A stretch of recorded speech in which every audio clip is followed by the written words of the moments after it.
राघव एक यूपीएससी अभ्यर्थी था। जयपुर की तंग गलियों में छुपा एक 30 साल पुराने फ्लैट का छोटा सा किराएदार। उसका कमरा साधारण था, लेकिन एक चीज अलग थी। एक पुरानी भारी काली खिड़की, हमेशा बंद, जैसे उसमें कोई राजबंद हो। हर शाम सूरज ढलते ही कमरे में एक अजीब सी ठंडक भर जाती। बाहर शहर की आवाजें धीमी पड़ती और एक हल्का सा सन्नाटा छा जाता।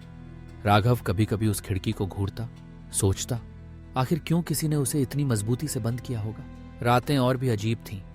ठीक 2:37 बजे हर रात कमरे में एक हल्की सी दस्तक गूंजती, टुक टुक टुक, जैसे कोई उस काली खिड़की के पीछे से बुला रहा हो। राघव की नींद उड़ जाती, दिल की धड़कनें तेज हो जाती, लेकिन वो कभी हिम्मत न जुटा सका खोलने की। फिर एक रात डर के बावजूद राघव ने खिड़की के कीलों को उखाड़ना शुरू किया। लकड़ी चरमराई, कीलें धीरे धीरे बाहर आईं।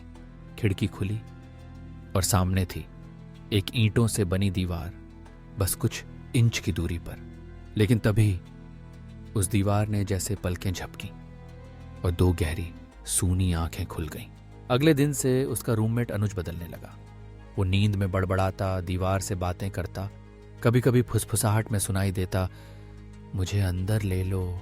तीसरे दिन एक पंडित आया, दरवाजे पर रुका, कमरे में झांकते ही बोला, यहां किसी औरत को जिंदा चिनवाया गया था, वो खिड़की उसी की है। रात होते होते बिजली गुल हो गई। अनुज हथौड़ा लिए खिड़की के पास खड़ा था। उसकी आंखें डरावनी थीं। मैं उसके लिए आया हूं, वो अब भी अंदर है। अचानक एक जोरदार धमाका खिड़की के पीछे से। सुबह कमरे में सन्नाटा था। अनुज गायब। फर्श पर पड़ा सिर्फ एक हथौड़ा और खुली हुई वो काली खिड़की। मिट्टी की हल्की सी लकीर बाहर जाती थी, जैसे कोई निकल गया हो। आज भी जब राघव उस इमारत के सामने से गुजरता है, वो कहता है, वो खिड़की अब भी खुली है और कोई है जो अंदर से अब भी दस्तक देता है, टुक टुक टुक। दोस्तों, अगर आपको ये कहानी पसंद आई हो तो एक लाइक ज़रूर करिएगा, कमेंट में अपनी राय बताइए और चैनल को सब्सक्राइब करना मत भूलिए।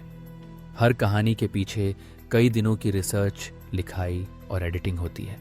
आपके एक लाइक और सब्सक्राइब से हमें मोटिवेशन मिलता है और हम और भी बेहतर हॉरर कंटेंट ला पाते हैं। बेल आइकन दबाना न भूलें, क्योंकि अगला डर आपके स्क्रीन पर किसी भी वक्त आ सकता है। आपके सपोर्ट के बिना ये सफ़र अधूरा है।